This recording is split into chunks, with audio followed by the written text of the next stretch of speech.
Amén. Pueden tomar asiento, si así lo desean. Buenas noches.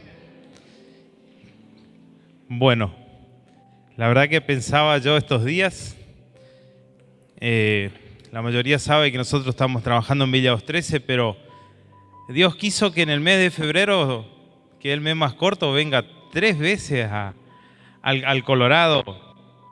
Y bueno, por esas casualidades de la vida, porque Dios permite, porque Dios así acomoda, nuevamente estamos hoy acá. Los primeros días de febrero tuvimos los bautismos, la bendición de Amaya. El domingo pasado aprovechamos la oportunidad porque en Villa 213, bueno, hay fiestas ahí del municipio que organizan y nos hacen un ruidazo enfrente de nuestro templo tremendo, que hicimos el culto el domingo a la mañana, entonces teníamos libre el domingo a la noche y obviamente aprovechamos para estar en este lugar. Y bueno, y hoy, como saben también, nuestros pastores están aislados, por lo que ellos dicen y cuentan están bien, pero bueno, están respetando la mini cuarentena de unos días de aislamiento por seguridad, así que vine yo a traer palabra de Dios para todos ustedes y para mí también, por supuesto. Así que por eso estoy acá en este lugar. Lo más importante es no lo que yo soy, sino que lo que Dios quiere transmitir a través mío. La verdad que tuvimos este tiempo espectacular de alabanza, de adoración. ¿Quién pudo disfrutar de este tiempo? ¿No? Amén. Nadie no se me durmió mientras adorábamos.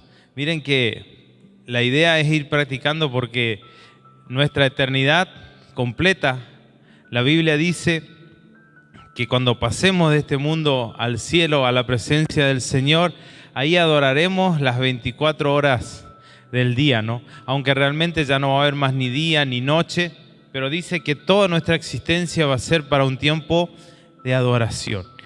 Así que tenemos que ir preparándonos nuestras vidas, ¿no? Y de eso se trata lo que también en esta noche quiero que meditemos y que podamos tomar decisiones, porque de eso se trata la vida cristiana. Cuando uno recibe una palabra, también poder empezar a accionar para que de esta manera funcione y la semilla empiece a crecer. ¿Saben? Este mes se está hablando de alabanza y adoración acá en Casa de Libertad. Y qué bueno, qué espectáculo, perdón, no es un espectáculo, pero qué espectacular que es poder aprender y entender lo que es alabanza. Y para mí siempre fue alabanza lo que yo puedo expresar para otros, ¿no? Lo que yo puedo contar, lo que yo puedo decir de lo que hace nuestro Señor, nuestro Rey. Y adoración es para mí cuando yo en mi intimidad, más allá de que sea con canciones o con pensamientos, pueda reconocer con mi vida lo que el Señor hace por mí y yo pueda tener ese tiempo de exaltarlo personalmente. Y saben, quiero contarle una pequeña experiencia, así como Karen estuvo contando de sus vacaciones.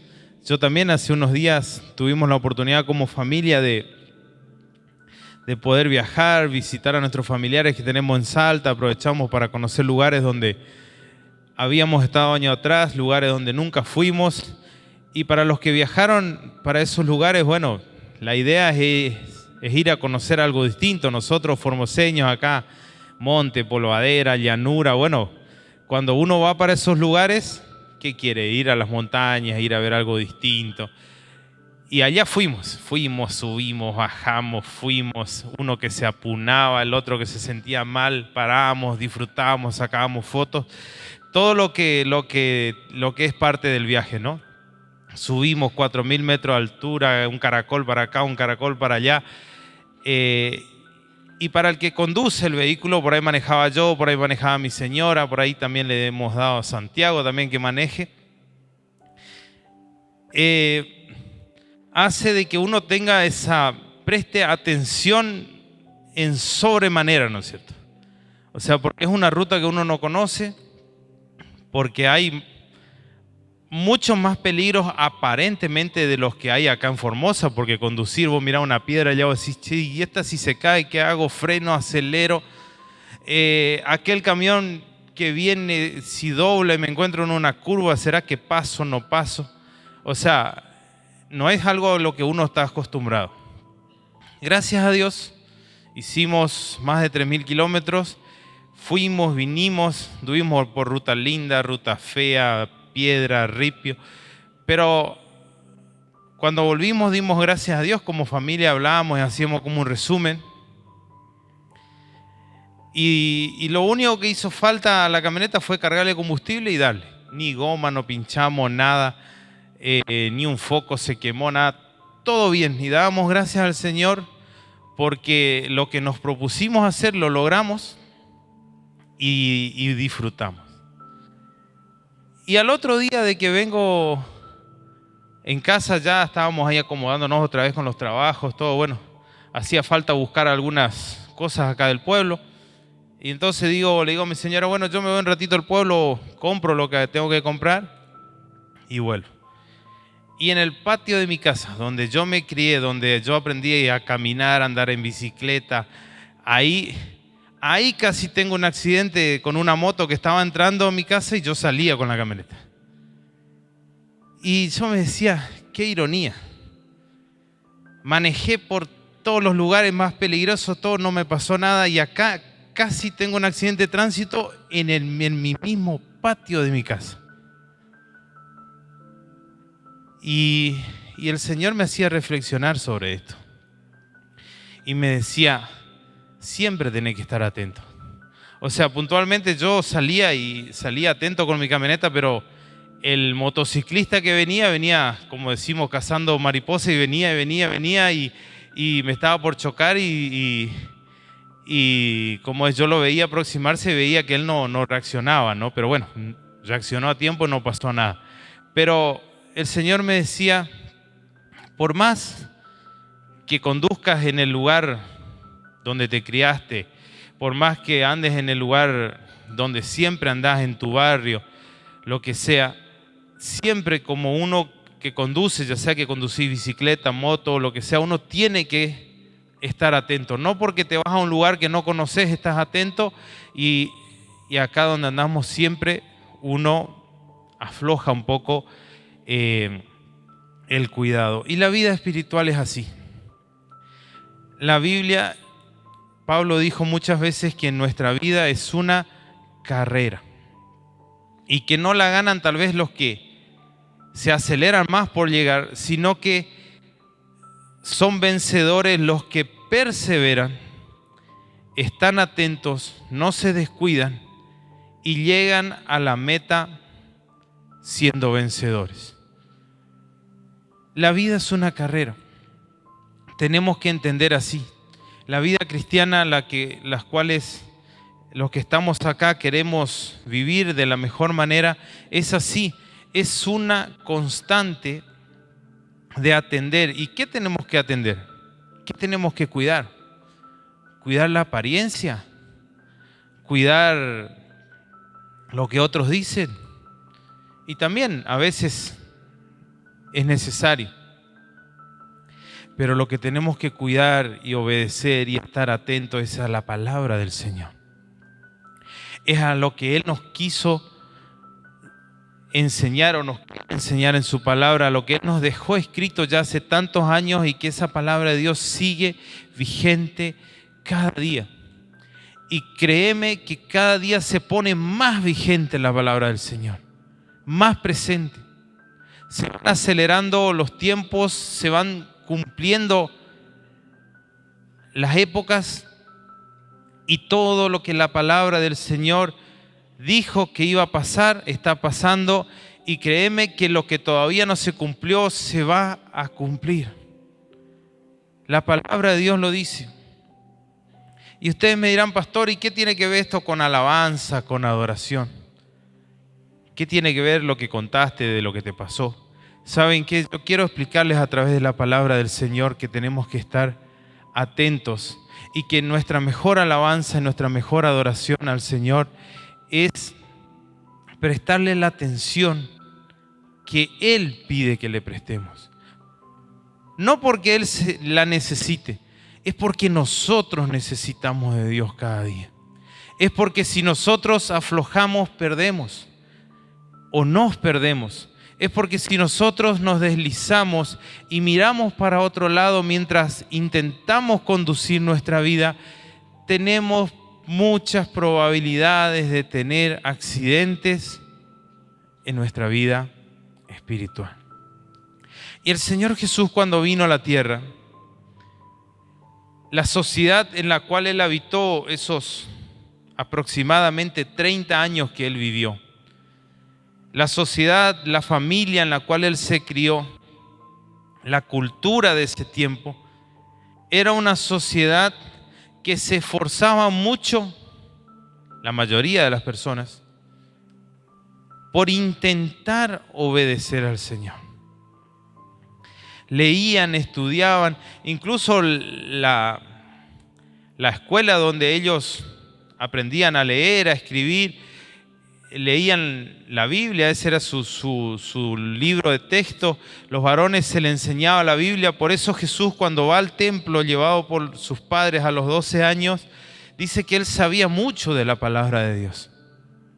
Pero aún también Él tenía ese interés y se juntó con, podríamos decir, en ese tiempo en Jerusalén, ahí estaban en esos días, podríamos decir, disertando en ese lugar, los licenciados en la palabra de Dios, los más famosos, los más conocidos, los más respetados. Y dice la Biblia que Jesús se quedó con ellos, escuchándoles y haciéndoles preguntas.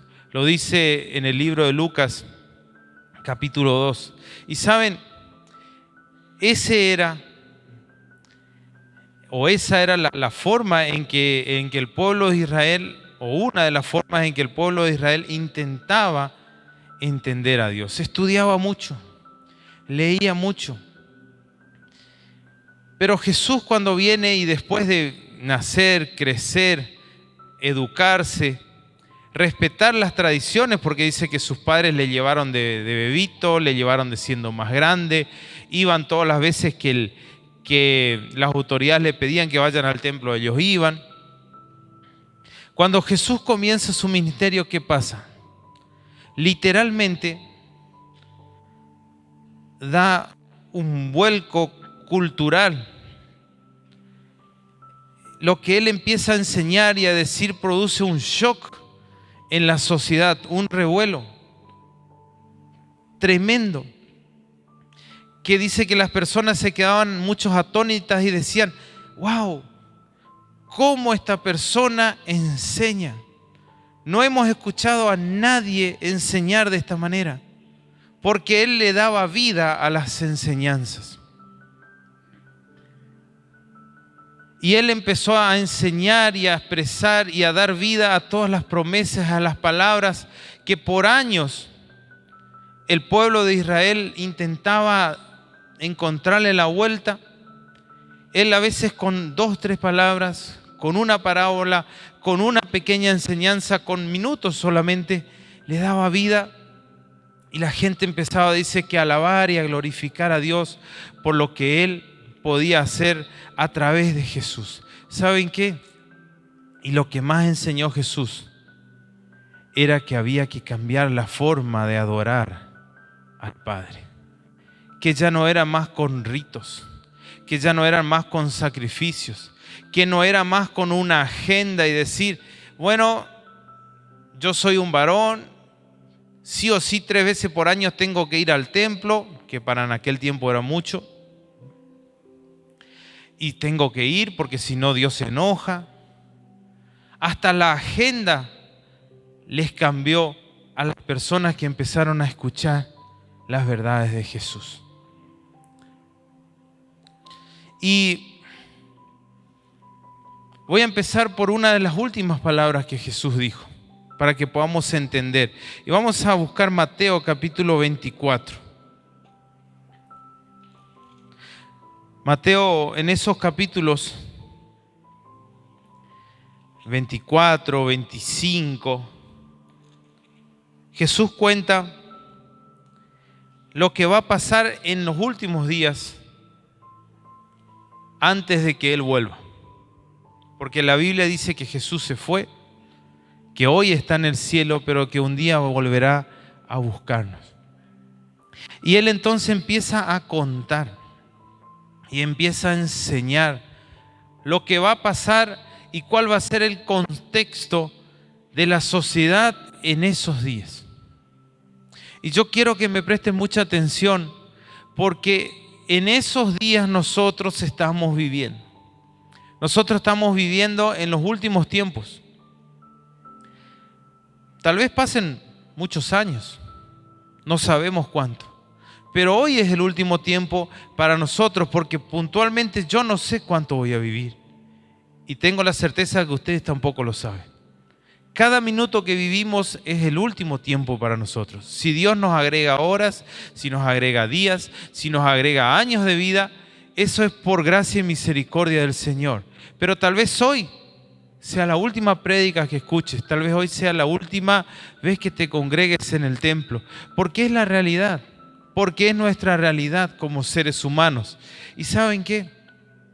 Jesús empieza a contar y a decir, y para ese pueblo donde Él vivía, que conocían mucho de la Biblia, de la historia y todo, Jesús le empieza a dar una advertencia. Y le preguntaban, Señor, ¿cuándo vas a volver? Jesús ni se había ido y ya le preguntaban cuándo iba a volver. ¿Cuándo sucederán estas cosas? ¿Cómo será? ¿Cómo pasará? Y Jesús nos da unas pistas, podríamos decir, y nos dice algo muy importante en el verso 36. Mateo 24, 36 dice, en cuanto al día y la hora, nadie lo sabe, ni aun los ángeles del cielo, pero el Hijo, ni el Hijo, solamente lo sabe nuestro Padre. Y da un ejemplo. Jesús siempre cuando da una enseñanza, o casi siempre da un ejemplo. Y dice, como sucedió en los tiempos de Noé, así sucederá también cuando regrese el Hijo del Hombre. En aquellos tiempos antes del diluvio y hasta el día que Noé entró en el arca, la gente comía, bebía y se casaba. Pero cuando menos lo esperaban, vino el diluvio y así se los llevó a todos. Así sucederá también cuando vuelva el Hijo del Hombre. Y para los que no saben la historia, en Génesis, que es el primer capítulo de la Biblia, Génesis, el primer libro de la Biblia, capítulo 6, cuenta la historia de Noé. Y cuenta de que el mundo en ese tiempo dejó de hacer la voluntad de Dios. Y que Dios tomó la drástica decisión de terminar con todo lo que se conocía, hombres, animales. Pero encontró una familia compuesta por 8 personas que tenían un pensamiento distinto, que iban contra la corriente, que aunque casi todos habían dejado de hacer la voluntad de Dios, Noé, sus 3 hijos, su esposa y sus nueras continuaban haciendo la voluntad de Dios. Por ellos y por amor a ellos, ellos se salvaron, y también un grupo de animales, y comenzó de vuelta la historia de los seres humanos. ¿Saben?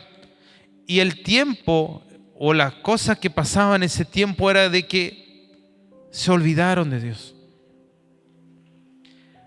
No negaban su existencia.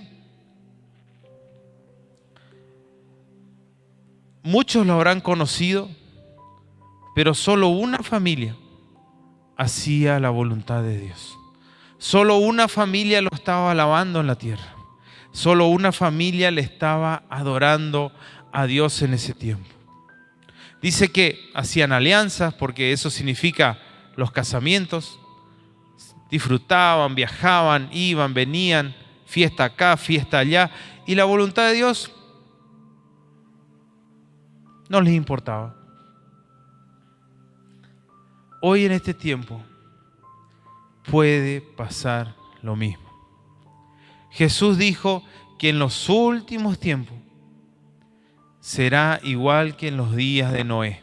La mayoría de las personas estarán en distintas cosas y no habrá tiempo para alabar y para adorar a Dios. Van a andar en fiestas, comiendo, bebiendo, haciendo alianzas estratégicas entre ellos, pero de Dios no habrá ganas de alabarle, ganas de adorarle. ¿Cambiamos?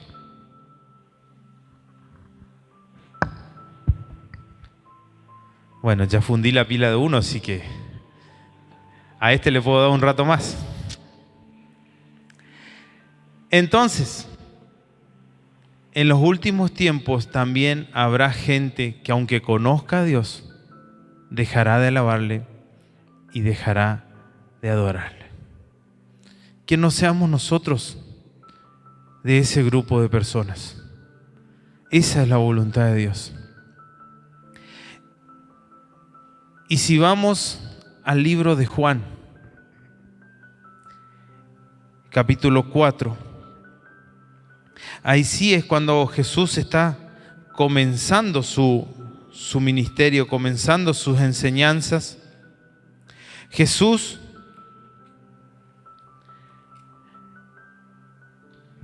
nos da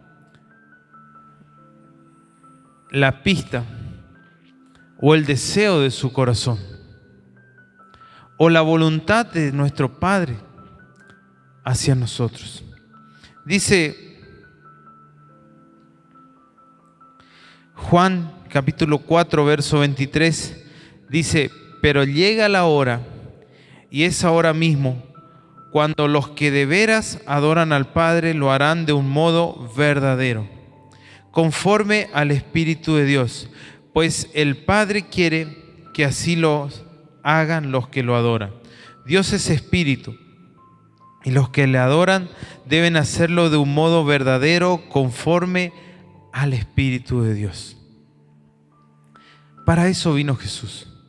Por eso les dije que en el tiempo en que Jesús vino, muchos conocían, muchos sabían, muchos interpretaban la palabra de Dios.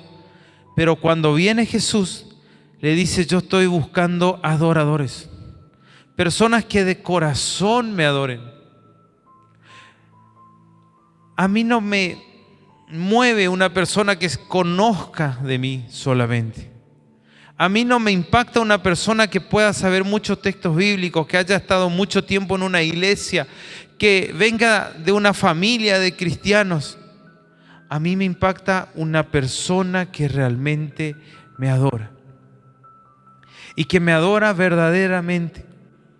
Obviamente que tenemos que, para adorar al Señor, tenemos que conocer su palabra, sus enseñanzas, sus decretos, sus pensamientos. Pero si no los ponemos en práctica, no estamos adorando al Señor. Y cuando Jesús habla con esta mujer que vivía en este pueblo de Samaria, la mujer dice que tenía una vida, por decirlo así, mediocre. Para muchos religiosos de ese tiempo, una mujer de muy mala vida. Había fracasos matrimoniales, se andaba escondiendo de las personas de la ciudad. Pero cuando habla con Jesús, esta mujer también termina el capítulo diciendo de que ella se transformó en una verdadera adoradora de Dios, en una persona que empezó a alabar el nombre del Señor, porque empezó a decirle: vengan, encontré a un profeta, vengan porque encontré a alguien que realmente viene de parte de Dios. Y empezó a hablar bien de Jesús y empezó a reunir gente. Eso es lo que impacta el corazón de Dios. Eso es lo que mueve su corazón. Y cuando hay una persona que empieza a adorar y a buscar el rostro del Señor, el Señor bendice, el Señor transforma, el Señor renueva, el Señor sana, el Señor restaura, el Señor abre puertas nuevamente. Y el contexto, como ya lo dije, donde Jesús vivía, era un tiempo donde había mucha palabra, mucha enseñanza, pero no había una adoración genuina. Y eso lo refleja en Marcos capítulo 7. Marcos capítulo 7, verso 6, Jesús, hablando con la gente de ese tiempo, toma un texto que Isaías había escrito 600 años antes. Y Jesús dice, Marcos 7:6, bien habló el profeta Isaías acerca de lo hipócritas que son ustedes cuando escribió, este pueblo me honra con su boca, pero su corazón está lejos de mí. De nada sirve que me rinda culto, sus enseñanzas son mandatos de hombres. Wow, qué palabra fuerte. Muchos de ese tiempo, de la boca para afuera, eran personas excelentes. Muchos aparentaban ser grandes adoradores de Dios, que alababan, que eran respetados por la sociedad. Y Jesús hace un diagnóstico, le hace una radiografía a las personas y le dice, ustedes son hipócritas, porque piensan que me están alabando y adorando. Engañan a sus vecinos, engañan a sus pastores, engañan a la sociedad, porque tal vez ponen música cristiana, porque tal vez se visten adecuadamente. Engañan a la sociedad porque tal vez... yo pensé que venía a hablar conmigo, está de ayudante del sonidista. Engañan a la sociedad porque tal vez no van a un baile, a un carnaval, pero hay puertas adentro. ¿Hay una adoración genuina al Señor? Puertas adentro. Dios se alegra con tu vida, con tu familia. Si Jesús apareciera hoy en uno de nuestros templos, qué triste sería si Él cita lo que dice Isaías y dice, ustedes de labios me honran, pero su corazón está lejos de mí. ¿No nos caería un poco de vergüenza? ¿No nos quedaríamos humillados ante la presencia del Señor, tal vez por este diagnóstico? Por eso cuando hablo de que nuestra vida es una carrera, el objetivo de nuestro enemigo es que nos distraigamos.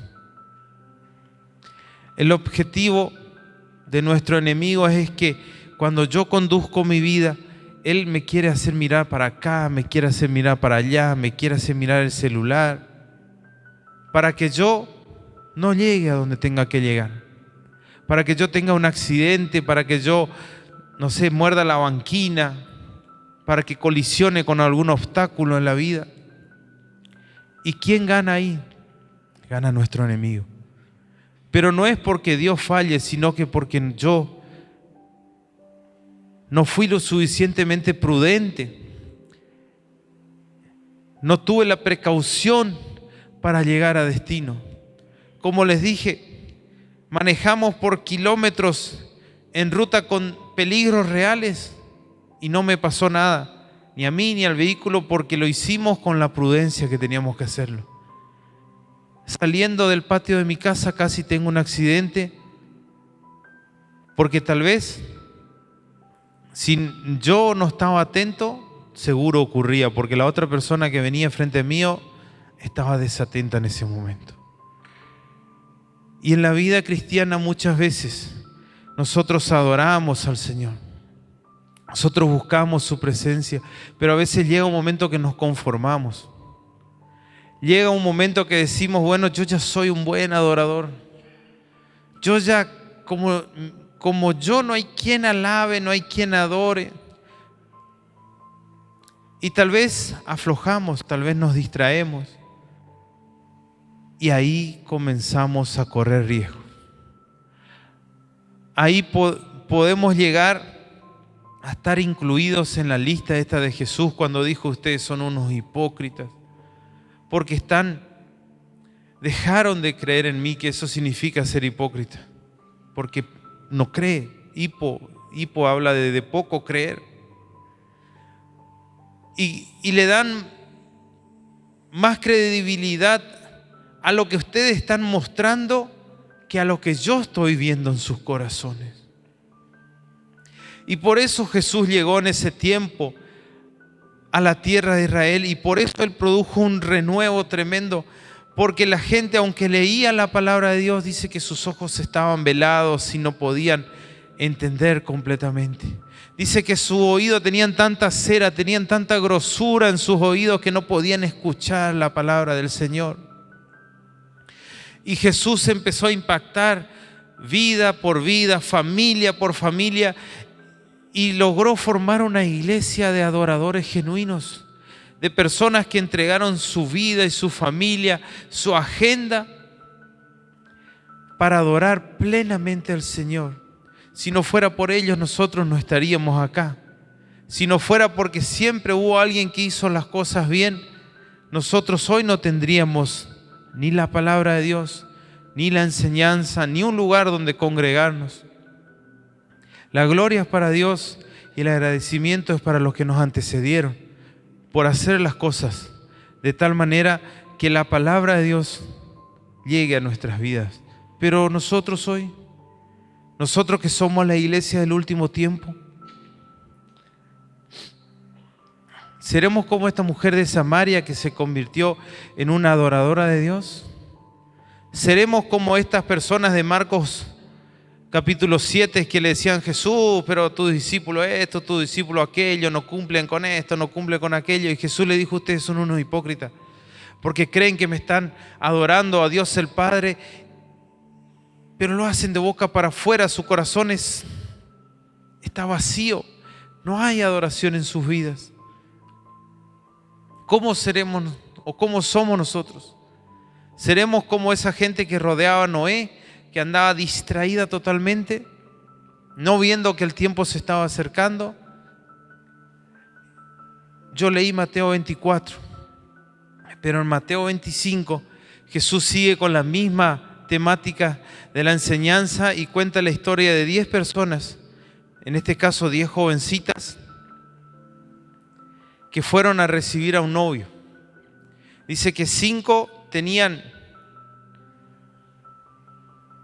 cargado su celular, podríamos decir hoy en día. En ese tiempo ellos usaban velas o candiles. Y 5 tenían poca carga. El novio demoró en llegar. A 5 se les apagó su linterna y 5 pudieron entrar con el novio porque fueron prudentes, porque fueron previsoras. ¿Saben qué? Jesús nos da esa enseñanza y sigue tan vigente hoy en día. Tan vigente hoy en día. No nos descuidemos. Nuestra carrera continúa hasta el día que el Señor nos llame a su presencia, o hasta el día que el Señor nos busque. Mientras tanto tenemos que alabar, mientras tanto tenemos que adorar, mientras tanto tenemos que ser prudentes. Dice Efesios capítulo 1 versículo 12 que fuimos creados para la alabanza del Padre Celestial. Fuimos creados para alabanza de su gloria. Pero ¿y si yo no alabo? ¿Y si yo no adoro? ¿Y si mi vida no es constantemente una alabanza y una adoración al Señor, y soy imprudente y soy hipócrita y finjo delante de las otras personas? Pero si viene Dios y dice: vos sabés mucho de mí, pero de boca para afuera, acá no hay nada que se pueda recoger de tu vida, no hay nada bueno, acá es todo artificial, acá es todo falso lo que hiciste. Qué triste sería. Qué triste sería. Pero ¿saben qué?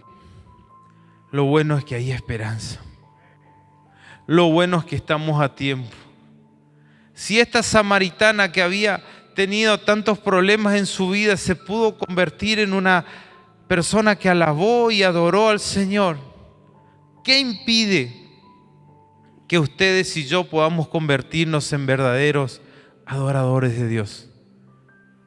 Nada ni nadie nos puede separar del amor de Dios que se manifestó a través de Cristo Jesús. Lo dice Romanos 8. Dice Mateo 24:36 que el cielo y la tierra pasarán, pero mis palabras, dijo Jesús, no pasarán. Las palabras del Señor son verdaderas, tan verdaderas como que Él nos va a venir a buscar y va a buscar verdaderos adoradores, y tan verdaderas como que si yo busco del Señor, me puedo convertir en un verdadero adorador.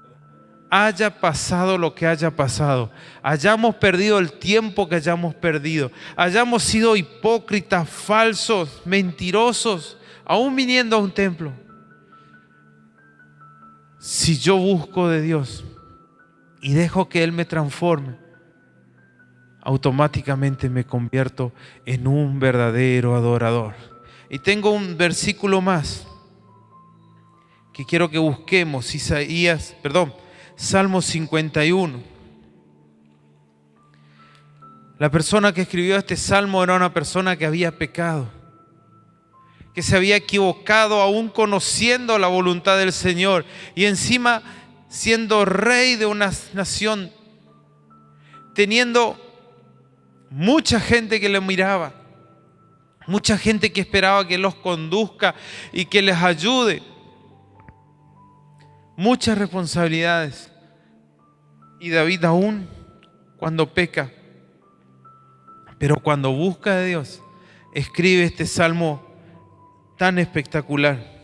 Y dice en los últimos versículos ya, Salmo 51:17, dice: las ofrendas a Dios son un corazón dolido. Tú no desprecias, oh Dios, un corazón hecho pedazo. La Reina Valera dice un corazón contrito y humillado, o sea, un corazón arrugado. Pero en el lugar correcto tiene solución. Un corazón, por más arruinado, maltratado, dolido, lleno de pecado, pero en el lugar correcto tiene solución. Y la verdadera adoración es cuando uno deja de ser hipócrita y ya no adora solamente a Dios de boca para afuera diciendo: sí, yo soy esto, yo soy lo otro, yo vengo de tal familia, yo sé la Biblia, yo me porto bien, sino que también en su corazón empieza a haber vida y vida en abundancia. Y eso solo Dios lo puede dar a través del Espíritu Santo. Eso solo ocurre a partir de que uno se acerca a Dios con ese corazón, ya no con orgullo por lo que hace de boca para afuera, sino que con una actitud de humillación y diciendo: Señor, yo quiero más de vos. Señor, yo quiero ser un verdadero adorador. Yo quiero que la gente, cuando vea lo que vos haces en mí, empiece a alabar tu nombre. Yo quiero alabarte con mi vida y quiero adorarte. Y quiero que cuando me vean otros o cuando no me vea nadie, mi vida sea una adoración ante tu presencia. Que mi vida sea un altar. Ese es el objetivo. Repito lo que Jesús le dijo a la samaritana: yo vine a buscar los verdaderos adoradores. Viene el día y la hora es en que los verdaderos adoradores adorarán al Padre. Esa promesa también es para nosotros, esa promesa es para vos y es para mí, pero yo la tengo que tomar, ustedes la tienen que tomar. Ustedes y yo tenemos que tener la decisión cada día de nuestra carrera y que nuestro objetivo sea siempre adorar al Señor, que Él esté siempre en primer lugar, que aunque la tierra sea conmovida, que aunque dice se hundan en el mar las montañas, siga firme tu convicción y tu adoración a Dios. Podrá pasar el cielo y la tierra, pero las palabras de Jesús no pasarán. Jesús vino a formar adoradores en la tierra y algún día los viene a buscar. Cuando el Señor venga, ¿vos serás uno de esos adoradores? Cuando el Señor golpee las puertas de tu vida, ¿estaremos entre esos escogidos? ¿O nos quedaremos con la boca abierta, a tientas, arrepentido de que nuestra lámpara se apagó sin aceite, corriendo desesperados a buscar una luz de esperanza cuando la puerta ya se cerró y el novio está disfrutando con las personas que fueron precavidas. Hoy es el tiempo de prepararse. Hoy es el tiempo de buscar del Señor. Hoy es el tiempo de adorarle en espíritu y verdad, para que cuando Él venga encuentre una iglesia que no es tibia ni es fría, sino que está llena de la presencia de Dios por el Espíritu Santo.